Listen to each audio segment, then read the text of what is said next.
Estimated current market value का जो column है वो आईआरएस में क्यों ऐड किया गया है, इसके पीछे एफबीआर का क्या लॉजिक है, क्या प्लानिंग है। आज के इस लेक्चर में 4 चीज़ें हम ऐसी डिस्कस करेंगे जिससे बड़ा वाज़ेह होगा कि ये क्यों किया जा रहा है। आप देखें प्रैक्टिकल लर्निंग हाउस में हूँ फ़ही महबूब।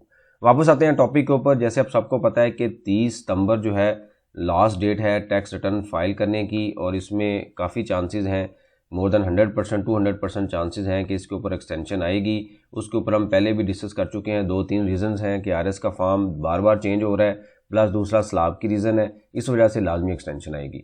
दूसरा पॉइंट ये आता है कि 23 सितंबर को मैंने इससे पहले भी एक लेक्चर 2 बनाए जिसमें 23 सितंबर 2025 को आके यानी कि टैक्स रिटर्न फाइल करने से एक हफ़्ता पहले एफबीआर ने जो आईआरएस का फॉर्म है उसको चेंज कर दिया। उसमें एक एस्टिमेटेड करंट मार्केट वैल्यू का जो कॉलम है वो ऐड कर दिया। इससे पहले हमने 2 लेक्चर्स बनाए और वहाँ पे हमने डिस्कस किया कि एस्टिमेटेड जो करंट मार्केट वैल्यू का कॉलम है वहाँ पे जो प्रॉपर्टी की डिटेल्स है, जो आपने कॉस्ट मेंशन की हुई है वेल्थ स्टेटमेंट में, वही आपने वहाँ पे लिख देनी है। और इसके ऊपर अब एफबीआर की क्लैरिटी भी आ चुकी है। उनका जो ऑफिशियल पेज है फेसबुक का, वहाँ पे उन्होंने मेंशन किया है कि इसके ऊपर आप जो भी वैल्यू लिखेंगे टैक्स पेयर को बाद में इसका नोटिस नहीं आएगा। इसके ऊपर कितना ट्रस्ट किया जा सकता है ये बात का इशू है, बाद में फिर इसके ऊपर कभी डिस्कस करेंगे। लेकिन अभी रिटर्न में आपने सिर्फ जो कॉस्ट है जो वेल्थ में आ रही है वही आपने वहाँ पे रिपोर्ट करनी है।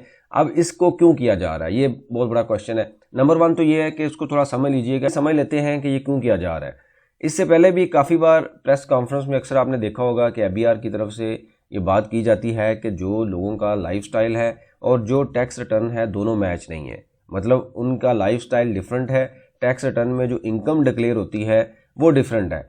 अब एफबीआर क्या करना चाह रहा है कि जो इनकम और एसेट्स हैं उनको मैच करना चाह रहा है। मतलब फॉर एग्जांपल एक बंदा है जिसके पास कुछ गोल्ड है और उसकी वैल्यू उसने 0 पे शो की हुई है। इसके अलावा कोई ऐसी पिछले पीरियड्स में उनको कुछ प्रॉपर्टीज़ मिली जो कि गिफ्ट की फॉर्म में थी और उसकी वैल्यू भी 0 शो की हुई है, क्योंकि पिछले टाइम पे गिफ्ट और इस तरह की काफ़ी चीज़ें चलती रही हैं। इसी तरीके से अगर कोई और इसके अलावा कोई एसेट है जिसकी वैल्यू उन्होंने कम शो की हुई है, 0 शो की हुई है, और अगर आज 0 वैल्यू या कॉस्ट वैल्यू देखें तो शायद उनकी वैल्यू जो वेल्थ स्टेटमेंट में आ रही है वो इतनी ज़्यादा नहीं है, लेकिन आज अगर आप उसकी मार्केट वैल्यू देखेंगे तो वो वैल्यू बहुत ज़्यादा होगी। अब एफबीआर क्या करेगा कि यहाँ पे अमाउंट आ रही है जो कि वेल्थ की है और यहाँ पे अमाउंट आती है एस्टिमेटेड वैल्यू। तो देखा जाएगा कि अगर एक बंदा है उसकी वेल्थ में 10 मिलियन वैल्यू आ रही है, लेकिन आज अगर उसको कन्वर्ट किया जाए तो हो सकता है वो 100 मिलियन बन जाए, मतलब 10 करोड़ बन जाए। तो इसकी बेस पे एफबीआर असेसमेंट करेगा कि अगर एक बंदे के पास एसेट्स हैं आज की डेट में 100 मिलियन के यानी कि 10 करोड़ के, और पिछले कुछ सालों में 2-3 सालों में जो कंपटीशन में या जो टैक्स रिटर्न में उसने अपनी इनकम रिपोर्ट की है, वो सैलरी हो सकता है, वो बिजनेस इनकम हो सकता है, बैंक प्रॉफिट हो सकता है, कुछ भी हो सकता है, उसकी वैल्यू तो बड़ी कम है। तो ये जो इनकम है, क्या ये इनकम इसके साथ मैच हो रही है? मतलब जाहिर सी बात है एक बंदा जितने पैसे कमा रहा है उसी बेस पे ही वो कोई चीज़ परचेज करेगा, उसी सेविंग से कुछ परचेज करेगा। तो अगर एक बंदे की साल की इनकम 5 मिलियन है और उसके पास एसेट 10 करोड़ के हैं तो वो कहाँ से आ गए? ये एक क्वेश्चन होगा जो एफबीआर उस डाटे से उसकी असेसमेट करेगा।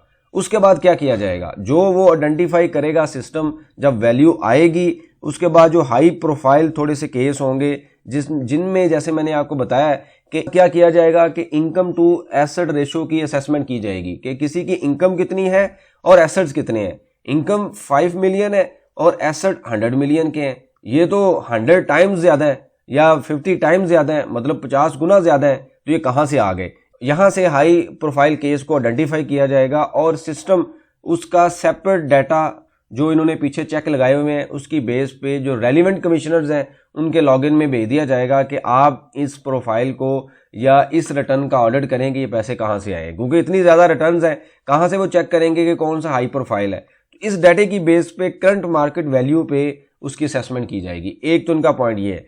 दूसरा ये है, जैसे मैंने आपको बताया है कि एस्टिमेटेड मार्केट वैल्यू में आपने जो वेल्थ में डाटा लिखा है वही आप कॉस्ट में मेंशन कर दें और अपनी टैक्स रिटर्न फाइल कर दें, उसमें कोई इशू नहीं है। एफबीआर की भी क्लैरिटी आ चुकी है। चौथा बड़ा इंपॉर्टेंट पॉइंट है कि कोई भी काम जो आईआरएस में किया जाता है, जो भी कॉलम आता है, रो आता है, वो जो टैक्स की कैलकुलेशन होती है, जो रूल्स हैं, वो सारे के सारे इनकम टैक्स लॉ में मेंशन है और पहले वहां से उसको प्रूव करवाया जाता है, उसके बाद लॉ बनता है। अब ये जो काम उन्होंने कहा है कि एस्टिमेटेड मार्केट वैल्यू लिखें, इसका तो पूरे लॉ में कहीं पे भी पॉइंट नहीं है, तो ये एफबीआर कैसे ऐड कर सकता है? ये एक बहुत बड़ा क्वेश्चन है जिस पे एफबीआर को रिविजिट करना चाहिए कि पहले अगर कुछ करना है तो उसको लॉ बनाया जाए, उसका पर्पस क्लियर किया जाए कि ये हम क्यों बना रहे हैं, इसका पर्पस क्या है, ताकि तमाम लोगों को क्लियर हो। ये नहीं है कि बैठे बैठे फॉर्म के अंदर चीज ऐड हो जाए और आप काम कर लें। तीसरा जो पांचवा पॉइंट है बड़ा इंपॉर्टेंट है कि ये काम करने से कौन कौन सी चीजें अफेक्ट होंगी, कौन कौन से एसेट्स अफेक्ट होंगे। नंबर 1 तो मैंने आपको बताया कि अगर किसी ने गोल्ड जो है जीरो वैल्यू पे शो किया हुआ है, और गोल्ड पे मैंने आपको काफी बार पहले भी बता चुका हूं कि टैक्स है, गेन के ऊपर टैक्स देना पड़ता है। सेक्शन 37 और 38 दोनों को कंबाइन करके पढ़ लीजिए, आपको पता चल जाएगा कि ज्वेलरी के ऊपर, गेन के ऊपर आपको टैक्स देना पड़ेगा। दूसरे नंबर पे आता है कि जब आप इसकी वैल्यू अपडेट करेंगे तो जारी बात है गोल्ड की वैल्यू तो आज 4 लाख के करीब है, तोला तो बहुत ज्यादा वैल्यू हो जाएगी। स्टॉक की वैल्यू का इतना इशू नहीं है, जब तक रियलाइज नहीं होता हम उसको रिपोर्ट नहीं करते कि वो गेन है या लॉस है। इसी तरीके से जो प्रॉपर्टी है, प्रॉपर्टी की जो करंट मार्केट वैल्यू है वो जब आप लिखेंगे तो सारी बात है वो बहुत ज़्यादा वैल्यू होगी, और आप जब देखेंगे लिखना पड़ेगा तो उसकी वैल्यू पुरानी, अगर आपने गिफ्ट है, इनहेरिटेंस है, या इस तरीके से आपने कुछ सस्ती डिक्लेयर की हुई है डीसी वैल्यू पे, तो आज की उसकी वैल्यू तो बहुत ज़्यादा होगी। तो ये 3-4 वो चीज़ें होंगी जिसकी वजह से आपकी जो वेल्थ स्टेटमेंट की फुटिंग है, इसको बोलते हैं फुटिंग, वो इंक्रीज हो जाएगी। फुटिंग से मराद ये है कि आपकी कैपेसिटी क्या है, कितनी वेल्थ स्टेटमेंट की वैल्यू है, उसकी क्या फुटिंग है, वो बढ़ जाएगी। जब वो बढ़ेगी तो वहां से एफबीआर अंदाजा लगाएगा कि भाई ये तो थोड़े से डिफरेंट केसेस हैं, इनकी वेल्थ तो बहुत ज्यादा है, इनकम बहुत कम है, सेपरेट कर लिया जाएगा। यही प्लान है, इसके अलावा कोई प्लान नजर नहीं आ रहा। उसके बाद क्या आता है कि एक बड़ी इंपॉर्टेंट चीज है, अगर आप इंटरनेशनली स्टडी करें तो किसी भी मुल्क में आपने प्रॉपर्टी परचेज की, फॉर एग्जांपल एक मिस्टर ए है या आप हैं या मैं हूं, कोई भी हो सकता है, उन्होंने प्रॉपर्टी परचेज की और परचेज करते हुए एफबीआर ये कहता है कि भाई मुझे आपने ना टैक्स देना है, हमने 236K का जो टैक्स है वो पे कर दिया, वट एवर जो भी परसेंटेज थी, जैसे आजकल 1.5% है, पहले 3% होती थी। हमने जो एफबीआर की रिक्वायरमेंट थी वो प्रॉपर्टी परचेज करते हुए टैक्स पे कर दिया और उसको अपनी वेल्थ स्टेटमेंट या टैक्स रिटर्न में जो भी हम कह सकते हैं वहां पे रिपोर्ट कर दिया। ठीक है, ये पड़ी हुई है प्रॉपर्टी।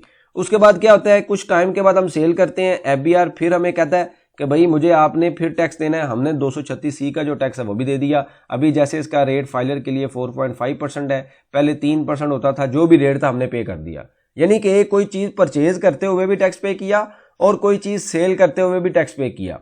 अब दूसरा इसमें क्वेश्चन क्या है कि जब मैंने ये चीज ली, यानी कि परचेज की प्रॉपर्टी, तो जब प्रॉपर्टी परचेज की तो उस टाइम पे भी तो मैंने अपना सोर्स सारा डिक्लेयर किया, मेरे पास पैसे थे तो मैंने प्रॉपर्टी परचेज की। वो पैसे कहां से आए, वो 5 सोर्स हो सकते हैं, या तो मैंने सैलरी से कमाए होंगे, या मैंने क्या किया होगा, बिजनेस किया होगा, यानी कि बिजनेस से पैसे आए होंगे, या इसके अलावा कोई बैंक प्रॉफिट होगा, या कोई अदर सोर्स ऑफ इनकम होगा, कुछ भी हो सकता है। मैंने वो प्रॉपर अपनी टैक्स रिटर्न में उसको सारी अपनी इनकम डिक्लेयर की, जो उसके ऊपर टैक्स बनता था मैंने उसके ऊपर टैक्स पे किया, वहां से मैंने पैसे बचाए और मैंने जाके एक प्रॉपर्टी परचेज की। मतलब ऐसा नहीं है कि मैंने जनाब पैसे यहां से ऐड किए ब्लैक मनी और प्रॉपर्टी परचेज कर ली। प्रॉपर चीजें मेरी डिक्लेयर है, हर चीज डिक्लेयर्ड है मेरी, तो फिर उसके बाद मैं प्रॉपर्टी के ऊपर फिर टैक्स पे करता हूं। मतलब रिटर्न में जो इनकम है उसके ऊपर टैक्स दिया, बाद में प्रॉपर्टी ली फिर टैक्स दिया।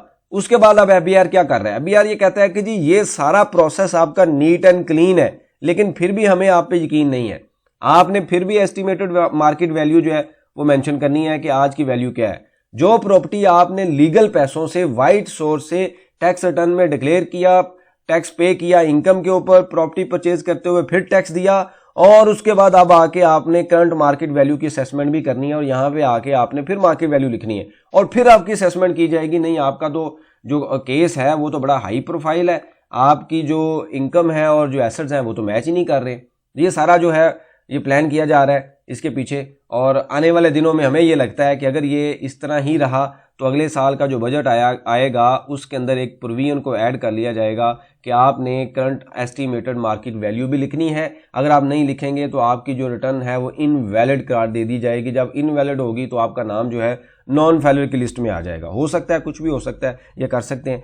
तो अब ये जो सारा प्लान है ये किया जा रहा है, और अगर आप इसको थोड़ा सा डिटेल से स्टडी करें तो जैसे मैंने आपको बताया कि कोई भी काम किसी मतलब इसी वजह से नहीं किया जा सकता कि वहां पे डाटा आए, उसके पीछे कोई ना कोई रैशनल होता है, लॉजिक होता है, और इसमें मुझे तो यही समझ आ रही है कि ये लॉजिक है कि जो केस हैं, अगर पूरे पाकिस्तान में लोग जो है 6 मिलियन 60 लाख लोग टैक्स रिटर्न फाइल करते हैं, और किसी भी ऑफिसर्स के लिए या एफबीआर के पास कोई ऐसा अभी तक सिस्टम नहीं है कि वो आइडेंटिफाई कर सके कि किन लोगों का ऑटो ऑडिट में सिलेक्शन हो और उनका ऑडिट किया जाए। तो वो क्या करेंगे, डाटा इनपुट के टाइम पे यानी कि टैक्स रिटर्न की टाइम पे इस डाटे को डिफरेंट फॉर्म में बनाएंगे, वहां से उसकी कलेक्शन गैदरिंग करेंगे, उसमें पैरामीटर्स लगाएंगे, सिनेरियो देंगे और फॉर एग्जांपल 6 मिलियन है तो इसमें से वो 5 लाख लोग वो सिलेक्ट कर लेते हैं टॉप के कि जिनकी इनकम बड़ी कम है लेकिन एसेट बहुत ज्यादा है। फिर उनका ऑडिट होगा कि भाई पैसा कहाँ से लिया, ये प्रॉपर्टी कहाँ से ली, ये एसेट कहाँ से आए, गोल्ड कहाँ से परचेज किया गया। तो उन तमाम चीज़ों का टैक्स पेयर को जवाब देना पड़ेगा।